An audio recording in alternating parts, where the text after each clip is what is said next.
ఓం శ్రీ గణేశాయ నమః. శ్రీ సరస్వత్యై నమః. శ్రీపాదవల్లభ నరసింహ సరస్వతి శ్రీ గురు దత్తాత్రేయాయ నమః. శ్రీ గణపతి సచ్చిదానంద సద్గురుభ్యో నమః. దత్తాత్రేయ సమారంభాం నృసింహాదిక మధ్యమాం సచ్చిదానంద పర్యంతాం వందే గురు పరంపరాం.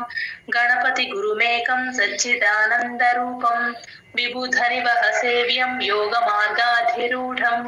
శరణముపగతానాం ఆర్తి సంఘాద్రివజ్రం మమ హృదయ నివాసం భక్తి నమ్రో నమామి. వసుదేవ సుతం దేవం కంస చాణూరమర్దనం దేవకీ పరమానందం కృష్ణం వందే జగద్గురుం. శ్రీ శ్రీ శ్రీ గణపతి సచ్చిదానంద సద్గురుభ్యో నమః. జై గురుదత్. 71 శ్లోక నెంబర్. విహాయ కామాన్ యస్ సర్వాన్. విహాయ కామాన్ యస్, సా కింద సావత్తు ఉంది కాబట్టి యాకి సాని జాయిన్ చేసి చెప్పాలి. యస్ సర్వాన్. విహాయ కామాన్ యస్ సర్వాన్. విహాయ కామాన్ యస్ సర్వాన్. విహాయ కామాన్ యస్ సర్వాన్. విహాయ కామాన్ యస్ సర్వాన్. పుమాంశ్చరతి నిస్పృహః. పుమాంష్, షా కింద చావద్దు.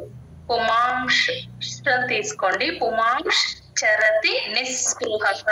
నిస్, నాకి సాన్ని జాయిన్ చేసి చెప్పాలి. సా కింద మొత్తం సావత్తు పావత్తు రుత్వం 3 ఉన్నాయి. 3 వినపడేటట్టు చెప్పాలి. నిస్ నిస్పృహః, పాకి రుత్వం. నిస్పృహః పైన రాసుకోండి పెన్సిల్ తో. నిస్పృహః. పుమాంశ్చరతి నిస్పృహః. పుమాంశ్చరతి నిస్పృహః. పుమాంశ్చరతి నిస్పృహః. పుమాంశ్చరతి నిస్పృహః. నిర్మమో నిరహంకారః. నిర్మమో నిరహంకారః. నిర్మమో నిరహంకారః. నిర్మమో నిరహంకారః. సశాంతిమధిగచ్చతి. సశాంతి మధి, మధికి గచ్చతి 2 మహాప్రాణాలు. మధి గచ్చతి. గాకి చాని యాడ్ చేసుకుని చా కింద చావత్తు ఎప్పుడు పడాలన్నా గాలి వదలాలి. గచ్చ అలా అంటే, గచ్చతి అంటే చా కింద చావత్తు మాత్రమే వినిపిస్తుంది, మహాప్రాణం పడదు. సశాంతిమధిగచ్చతి. సశాంతిమధిగచ్చతి. సశాంతిమధిగచ్చతి. సశాంతిమధిగచ్చతి. విహాయ కామాన్ యస్ సర్వాన్. పుమాంశ్చరతి నిస్పృహః. విహాయ కామాన్ యస్ సర్వాన్. పుమాంశ్చరతి నిస్పృహః. విహాయ కామాన్ యస్ సర్వాన్. పుమాంశ్చరతి నిస్పృహః. విహాయ కామాన్ యస్ సర్వాన్. పుమాంశ్చరతి నిస్పృహః. నిర్మమో నిరహంకారః. సశాంతిమధిగచ్చతి. నిర్మమో నిరహంకారః. సశాంతిమధిగచ్చతి. నిర్మమో నిరహంకారః. సశాంతిమధిగచ్చతి. నిర్మమో నిరహంకారః. సశాంతిమధిగచ్చతి. విహాయ కామాన్ యస్ సర్వాన్. పుమాంశ్చరతి నిస్పృహః. నిర్మమో నిరహంకారః. సశాంతిమధిగచ్చతి. విహాయ కామాన్ యస్ సర్వాన్. पुमांश्चरति निःस्पृहः निर्ममो निरहङ्कारः स शान्तिमधिगच्छति विहाय कामान् यः सर्वान् पुमांश्चरति निःस्पृहः निर्ममो निरहङ्कारः स शान्तिमधिगच्छति विहाय कामान् यः सर्वान् पुमांश्चरति निःस्पृहः निर्ममो निरहङ्कारः स शान्तिमधिगच्छति स शान्तिमधिगच्छति विहाय कामान् यः सर्वान् पुमांश्चरति निःस्पृहः निर्ममो निरहङ्कारः स शान्तिमधिगच्छति विहाय कामान् यः सर्वान् पुमांश्चरति निःस्पृहः निर्ममो निरहङ्कारः स शान्तिमधिगच्छति विहाय कामान् यः सर्वान् पुमांश्चरति निःस्पृहः निर्ममो निरहङ्कारः स शान्तिमधिगच्छति विहाय कामान् यः सर्वान् पुमांश्चरति निःस्पृहः निर्ममो निरहङ्कारः स शान्तिमधिगच्छति विहाय कामान् यः सर्वान् पुमांश्चरति निःस्पृहः निर्ममो निरहङ्कारः स शान्तिमधिगच्छति. जय गुरुदत्त. 72nd శ్లోక నెంబర్ 72, 72వ శ్లోకం, చివరి శ్లోకం అండి ఈ చాప్టర్ లో. ఏషా బ్రాహ్మీ స్థితి పార్థ. ఏషా, ఇది ఏ అచ్చు, ఏ అనకూడదు, యాగుణింతంలో ఏ అనకూడదు, ఏ గొంతులో నుంచి రావాలి, కంఠంలో నుంచి. ఏషా బ్రాహ్మి, బా కింద రకారం ఉంది, ఏషాకి బాని కలుపుకొని ఏషా అలా రెండు పెదాలు మూస్తే కరెక్ట్ గా బా కింద ప్రకారం మీకు కరెక్ట్ గా వినిపిస్తుంది. ఏషా బ్రాహ్మి. హా కింద మా ఒత్తు వచ్చినప్పుడు ఫస్ట్ మా చెప్పి తర్వాత హా చెప్పాలి. సో బ్రాహ్మి, ఇక్కడ అందరు కొంచెం గమనించుకోండి, బ్రాహ్మి అంటారు, అది తప్పు. హా ముందు చెప్పకూడదు, ఫస్ట్ మా చెప్పాలి. బ్రాహ్మి, పెన్సిల్ తో పైన రాసేసుకోండి. బ్రాహ్మి, బ్రాహ్మి స్థితిఫ్, స్థా కింద తా ఒత్తు, ఒత్తు థా, టిహెచ్ఏ థా, స్థితిఫ్. ఆ విసర్గని ఎఫ్ లాగా చెప్తాం. స్థితిఫ్ పార్థ, పా ముందు వచ్చే విసర్గని యూజువల్ గా ఎఫ్ సౌండ్ లో చెప్తాం. ఇంగ్లీష్ లెటర్ ఎఫ్ లాగా పెట్టేసుకోండి. పార్థలో రాకి మహాప్రాణం ఉంది, ఒత్తు థా, టిహెచ్ఏ థా, పార్థ. డిహెచ్ఏ ధా అనేస్తారు, ఇది కాస్త గమనించుకోండి. పార్థ, ఒత్తు థానే రావాలి ఇక్కడ. ఏషా బ్రాహ్మీ స్థితి పార్థ. ఏషా బ్రాహ్మీ స్థితిః పార్థ.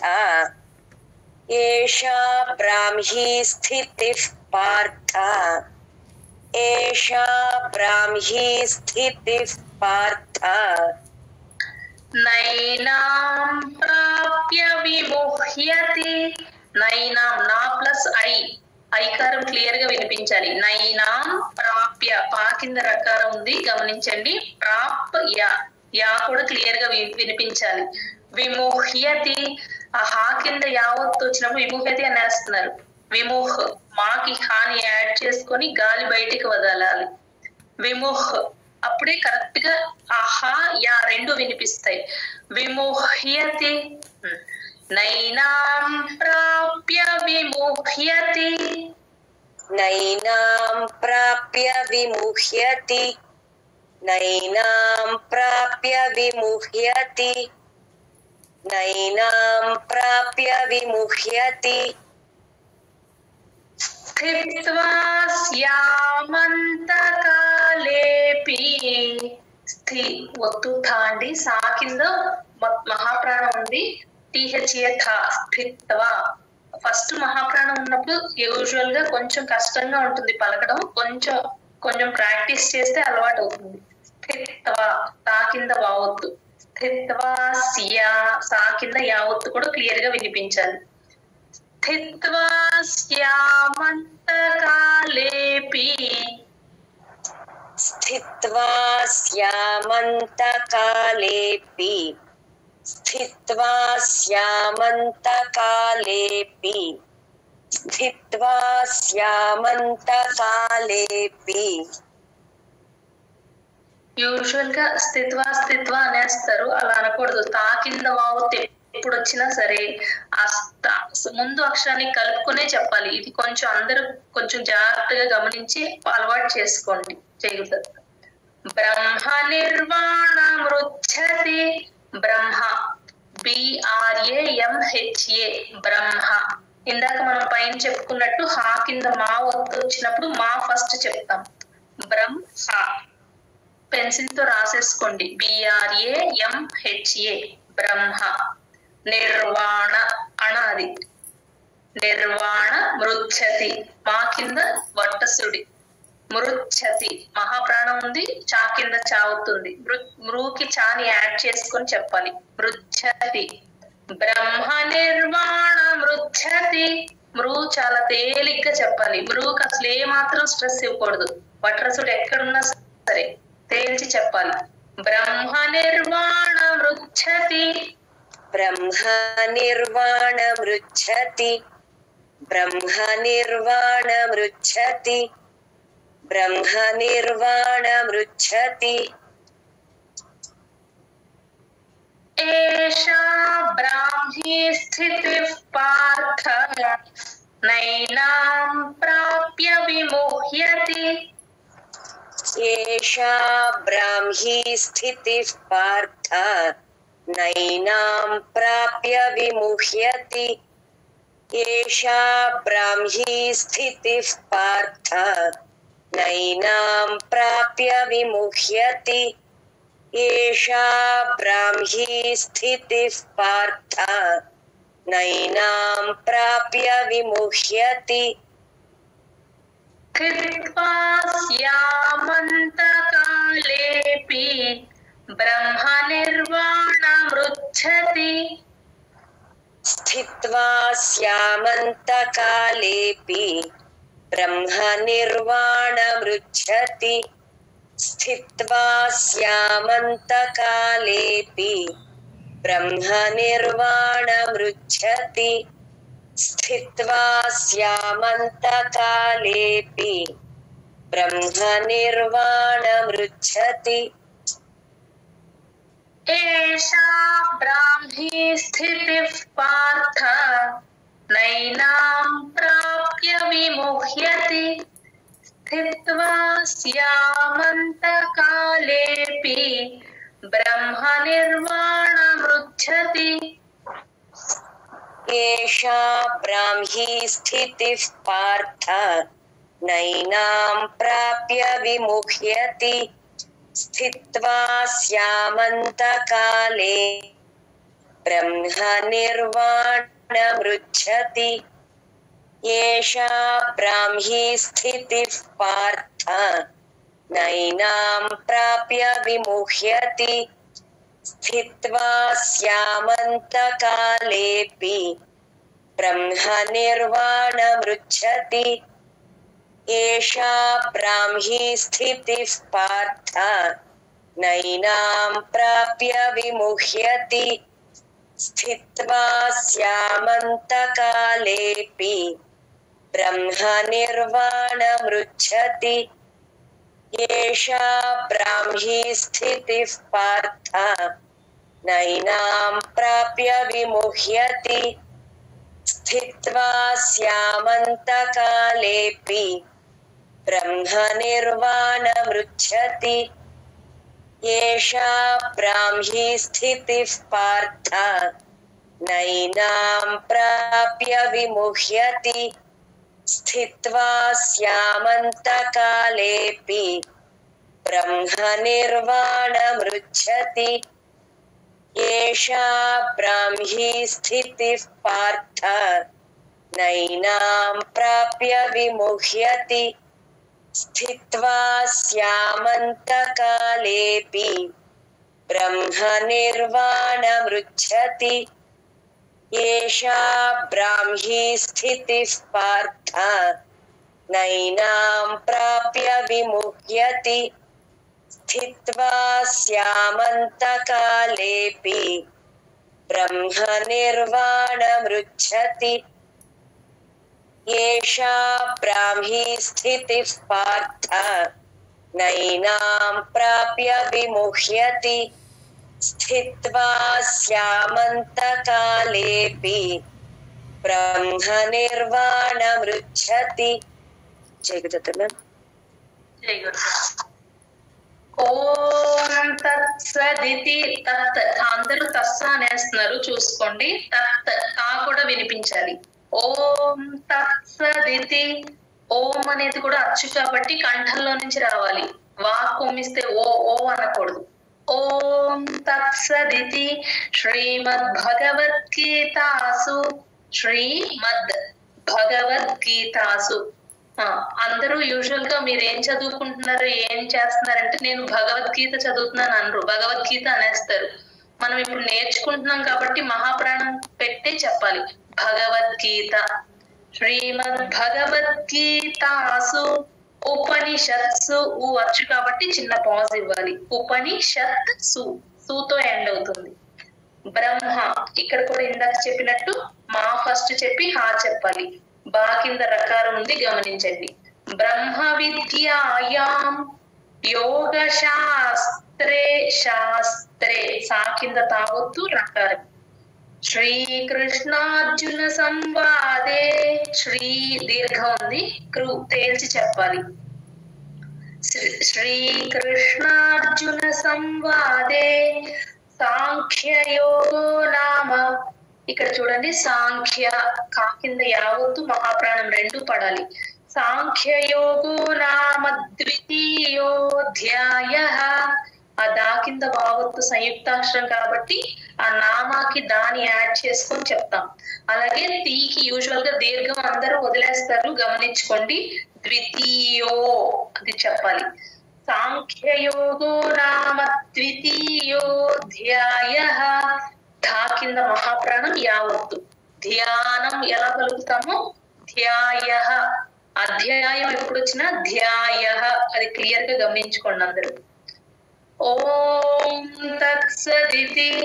శ్రీమద్ భగవద్గీతాసు ఉపనిషత్సు బ్రహ్మ విద్యాయాం యోగ శాస్త్రే శ్రీకృష్ణార్జున సంవాదే సాంఖ్యయోగో నామ ద్వితీయోధ్యాయః. 3 times చెప్పండి. ఓకే. ఓం తత్సదితి.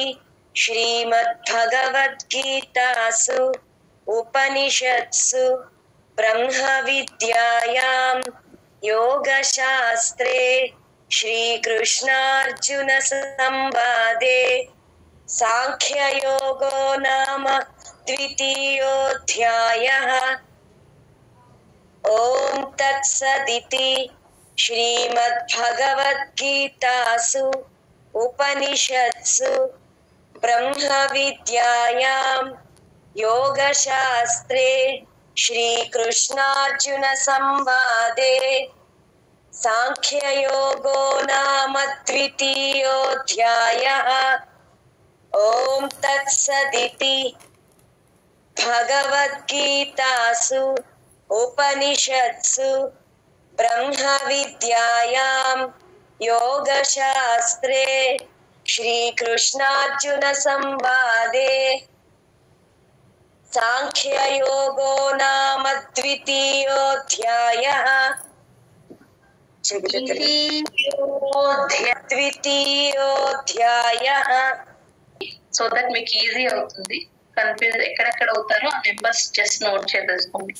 54th శ్లోక కాస్త కొంచెం అంటే కొంచెం కష్టపడి చదవాల్సి వస్తుంది. అన్ని ఒత్తులు అన్ని వినిపించాలి. స్థిత ప్రజ్ఞస్య స్థి ఒత్తు థాతోనే స్టార్ట్ అవుతుంది. సా కింద ఒత్తు థా కొంచెం హార్డ్ శ్లోక లాగా అనమాట. కొంచెం కొంచెం హార్డ్ గా ఉంటుంది. ఒక 4-5 సార్లు చదివితే ఈజీ అయిపోతుంది ఈ శ్లోకాన్ని. కొంచెం ఎక్కువ ప్రాక్టీస్ చేయండి. జై గురుదత్త. నెక్స్ట్ 57th శ్లోక, 58th శ్లోక, 61, 68 ఈ 4 శ్లోకాస్ 4th పాద సేమ్ ఉంటాయి.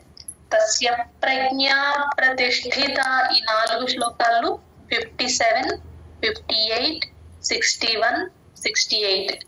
సో 4th పాదం సేమ్ ఉండేసరికి నెక్స్ట్ శ్లోకం మనకి ఏం తీసుకోవాలని అర్థం అవ్వదు. సో మనం ఎప్పుడు ఏం చేయాలంటే ఒక్కసారి ఈ శ్లోక చదివేటప్పుడు ఒకసారి చిన్నగా అప్పాజీ గారి మీనింగ్ బుక్ ఉంటుంది, మీనింగ్ చూస్తూ చదువుకోండి. అలాగే పైన శ్లోకం ఏంటి అనేది ఒకసారి కాన్షియస్ గా చెప్తూ ఉండాలన్నమాట. ఇప్పుడు ఎస్ సర్వత్రానభిస్నేహ ఆ శ్లోకం స్టార్ట్ చేస్తారనుకోండి, నెక్స్ట్ శ్లోక యదా సంహరతే ఛాయం అని గుర్తు రావాలి. యదా సంహరతే అయిపోయాక విషయా వినివర్తంతే, అక్కడ నుంచి జంప్ అయిపోతారు యూజువల్ గా ఎక్కడికి, మళ్ళీ నెక్స్ట్ 62కి కానీ అదర్ లేకపోతే నెక్స్ట్ 69కి కానీ. కొంచెం కేర్ఫుల్ గా ఉండాలి. అలా జంప్ అవ్వకుండా ప్రతి శ్లోకాన్ని ఏ శ్లోకం చదువుతున్నామని కాన్షియస్ గా ఉండాలి. 57, 58 యాతో స్టార్ట్ అవుతాయి. సో నెక్స్ట్ ఇంద్రియార్థేభ్య అని రాగానే నెక్స్ట్ విషయాన్ని గుర్తుపెట్టుకోండి. అలాగే 61st శ్లోకాలు వశే హీయేంద్రియాణి అని వస్తుంది, 3rd పాద. నెక్స్ట్ ధ్యాయతో వస్తుందని గుర్తుపెట్టుకోండి. అలాగే 68 మళ్ళీ 68, 58 3rd పాద సేమ్ ఉంటాయి, అది గమనించండి. 58 3rd పాద, 68 శ్లోక 3rd పాద సేమ్ ఉంటాయి. ఇక్కడ కొంచెం కేర్ఫుల్ గా ఎలా గుర్తుపెట్టుకోవాలంటే తస్మాద్యస్య మహాబాహో రాగానే నెక్స్ట్ వచ్చేది యానిష సర్వభూతానాం అని చెప్పి గుర్తు పెట్టుకోవాలి. ఒక్కసారి అందరూ మీనింగ్ తో పాటు చదువుకోండి. అలాగే 69th శ్లోక కూడా 2nd పాద తస్యాం జాగర్తి సంయమి, అది యస్యాం, తస్యాం పైన వస్తుంది, యస్యాం కింద వస్తుంది. అది కొంచెం కేర్ఫుల్ గా చదువుకోండి అందరు. పైన జాగర్తి ఉంటుంది, కింద జాగ్రత్త ఉంటుంది. అది కూడా పైది కిందకి కన్ఫ్యూజ్ అవ్వకుండా కొంచెం కేర్ఫుల్ గా చదువుకోండి. నెక్స్ట్ 71 శ్లోకాలో 3rd పాద నిర్మమో నిరహంకార, 12th చాప్టర్ 13th శ్లోక 3వ పాదం సేమ్ ఉంటుంది. నిర్మమో నిరహంకార సమదుఃఖ సుఖ క్షమి, అటు వెళ్ళిపోతారు. అటు వెళ్ళకుండా ఇక్కడ శాంతి సశాంతి వస్తుందని గుర్తుపెట్టుకోండి. 2nd చాప్టర్ సశాంతి మధిగచ్చతి వస్తుంది. ఓకే, అది నోట్ చేసేసుకోండి. ఇక్కడ 12th చాప్టర్ 13th శ్లోకాన్ని, అక్కడ 12th చాప్టర్ 13th దగ్గర 2nd చాప్టర్ 71కి వెళ్ళిపోతాము. నెక్స్ట్ 72nd శ్లోకాలో బ్రహ్మ అందరూ కరెక్ట్ గా పలకాలి. బ్రాహ్మి బ్రహ్మ 2 కరెక్ట్ గా పలికేటట్టు చూస్తాం. జై గురుదత్త. ఇప్పటి వరకు మీకు